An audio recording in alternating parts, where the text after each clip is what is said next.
It's Monday, March the 20th, 2017, and this is your Barbados Today afternoon update. I'm Emmanuel Joseph. Thanks for joining us. Topping the news at this hour, members of the Royal Barbados Police Force are at this time mourning the loss of one of its own. A pall of sadness hangs over the force at the sudden death last night of Acting Inspector Richard Alfonso Critchlow, formerly of Newbury, St. George. The 62-year-old police officer, who was a patient at the Queen Elizabeth Hospital at the time of his passing, was a member of the force for the past 41 years. He was attached to the Central Police Station at the time of his death. Acting Police Commissioner Tyrone Griffith has expressed condolences to his family, friends, and colleagues. A mass casualty situation was activated this morning following a two-vehicle smash-up that resulted in 18 people being injured. The accident, which happened along Black Rock Main Road just after 6 a.m., involved a minibus driven by 47-year-old Anderson Squires of Oxnard, St. James, and a lorry driven by 68-year-old Tony Clark of Fitz Village, also in St. James. Police Public Relations Officer Acting Inspector Roland Cobbler, who was at the scene, said the lorry driver had to be freed from his vehicle by fire officers. He is said to be in critical condition but stable. His injuries involved multiple fractures to both legs. Cobbler said 16 passengers on the minibus complained of pain to the neck, back, and abrasions to the body. The minibus driver sustained a cut to his forehead and abrasions to his arm. The minibus driver and passengers were treated initially on the scene. A 21-year-old female was also taken to hospital after complaining of dizziness and pain to the body. 2 fire tenders with 9 officers, 3 ambulances, personnel from the Barbados Defense Force, 3 doctors, and 4 nurses responded to the emergency to treat the injured. About 2 hours after, on Welshman Hall Main Road in St. Thomas, a student of the Granny Adams Memorial Secondary School had to be rushed to hospital after being involved in an accident with a motor car driven by 28-year-old Mario Murray of Eden Lodge, St. Michael. The condition of 13-year-old Glendine Grace of Bryan Road, Welshman Hall, was not known up to news time. However, police say she complained of pain to her left shoulder, head, left side, and left ankle. There are reports that Grace was crossing the road in the area of a bus stop when the incident occurred. In another accident this morning, a motorcyclist is nursing injuries after being hurt in a collision with a motor car along the Barrow section of the ABC Highway. The motorcycle was driven by 31-year-old Akil Prescott of Jackson, St. Michael, while the car was driven by 54-year-old Kenneth Campbell of Crystal Heights, St. James. Police are investigating 2 separate shooting incidents between last night and this morning. In the first incident that happened around 9:45 p.m. at Weeksland, Goodland, St. Michael, 21-year-old Devon Best of Bank Hall sustained a gunshot wound to his left arm. He was treated and discharged at the QEH.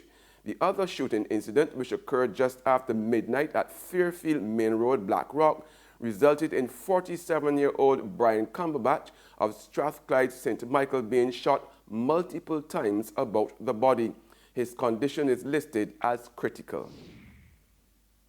In other news now, controversial Cabinet Minister Donville Innes is telling his Democratic Labour Party to get its house in order in preparation for general elections constitutionally due next year.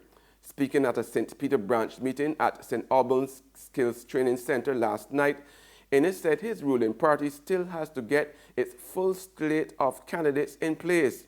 The government minister is insisting that his DLP administration can't afford to lag on this issue, considering all that has been taking place on the local political scene.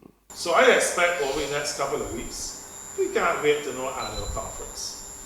Over the next couple of weeks, that we will affirm all 30 candidates to the party. So we can all take to the highways and byways to the story. But more importantly, just as important, that we're able to craft the right message. I can tell you, I don't bury my head in the sand. There is a disquiet in this society with us as a government. And when I said recently that I am not ignoring the march, I meant it, and I will say it again. Other people who have a different perspective can give it, but I'm giving mine. Because when I look at the clips, I saw people marching who 5 years ago marched on behalf of the Democratic Party. So I have to ask myself, why are they marching against us? And what can we do to get them back on our side? Every vote counts. The man who will challenge National Union of Public Workers President Akani McDowell at next month's elections has declared his intention to scrap the 23% salary increase being demanded by the McDowell administration. Deputy General Treasurer Roy Greenwich tells Barbados Today that level of wage hike would be taken off the table if he was successful in his bid for the leadership of the union at the April 5th poll. It was worked out statistically, but we have lost a lot of ground over the years. It is 8 years now that we haven't had a salary increase, and despite the fact that I would like a salary increase, most of the members, if not all, would like a salary increase, we still have to think of the future. In 1991, we took a pay cut. We went negative. It is our hope that the country will survive. We don't need to be 23,000 civil servants. I agree. We have households and it's spread, okay? But at the same time, I don't think that we would like to see ourselves in a position where our future generation will suffer as a result of a ridiculous, or I don't want to say unscrupulous, but unreasonable demand. A medical doctor and opposition Barbados Labour Party candidate for Christchurch West fears that the plan by the Barbados Revenue Authority to audit prescriptions means the privacy of Barbadians will be invaded. Addressing a meeting jointly organized by the Christchurch candidates at Dighton Griffith Secondary School last night, Dr. William Dugate contended that non-medical staff of the Revenue Authority would therefore be able to see patients' private information privileged only to doctor and pharmacists who have taken oath of secrecy.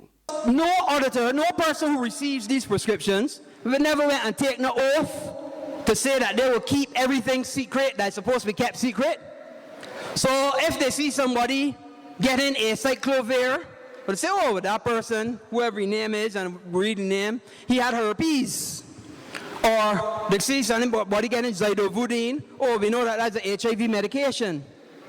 Or we see somebody getting nystatin, we know that that's an antifungal medication.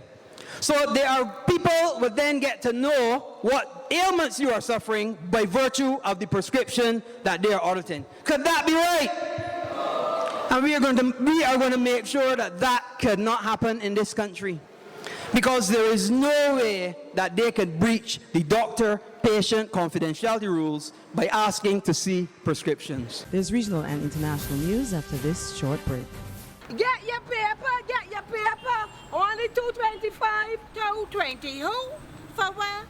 That's Bear Stare News. I don't read about that on Barbados Today since last night. That can't only can't do. $2.20. Who? The Barbados Today, news you can trust.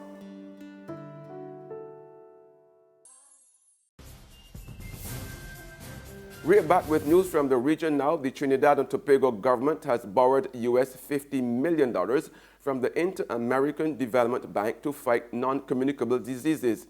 The government's advisor for health promotion, communications, and public health, Dr. Rohit Doon, says it's a brave effort at a time when US dollars are scarce in the country.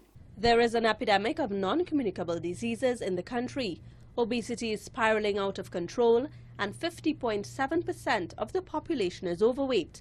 This was revealed during discussions to formulate a policy geared towards treating diabetes, hypertension and cancer in the country. But this epidemic is exploding as we sit and talk about it. Over the years we've been talking about it. And this is probably one of the most important reasons why the government decided to take a loan from the IDB, a loan in the region of about $50 million US. And at a time when we are short of US dollars, it's a brave effort to borrow money to deal with a chronic disease problem. And on the international scene, FBI Director James Comey said today he had no information to support claims by President Donald Trump that he was wiretapped by his predecessor Barack Obama.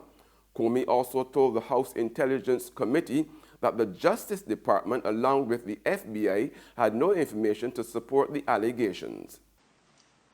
With respect to the President's tweets about alleged wiretapping directed at him by the prior administration, I have no information that supports those tweets, and we have looked carefully inside the FBI. The Department of Justice has asked me to share with you that the answer is the same for the Department of Justice and all its components. The Department has no information that supports those tweets.